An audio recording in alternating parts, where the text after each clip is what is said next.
O'rtoqlar, hozir Moskvadagi eng arzon steak yeb ko'ramiz. Hamma maqtaganda, qani ko'ramiz hamma.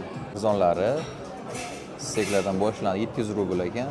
Bu qattiqroq joyi o'rtoqlar, bu sal yegan paytlaringda qattiqlik qiladi. Mana asosiy menyusi 400 rubldan boshlanadi. Mana qarang. O'sha 400 rublikni qolgan qismlari. Mana bular yaxshi steaklar o'rtoqlar. Mamnundan zakaz qildim, hozir yeb ko'ramiz. Shunisi eng yumshog'i deb maqtadi, ko'ramiz. O'rtoqlar, mana 1300 ekan mana shu. Yana 400 rubl kartoshkasiga отдельно berasiz. Вроде yumshoq. Yumshoq вроде. Qani yeb ko'ramiz endi. Bismillah.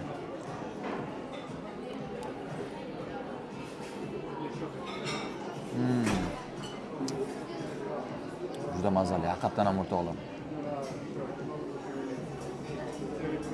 Juda zo'r pishganligi.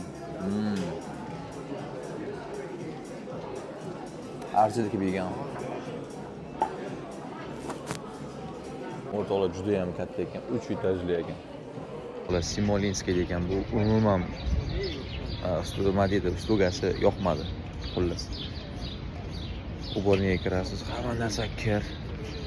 1,5 soat vaqt berar ekan, tez ovqatlanishingiz, tez chiqib ketishingiz kerak.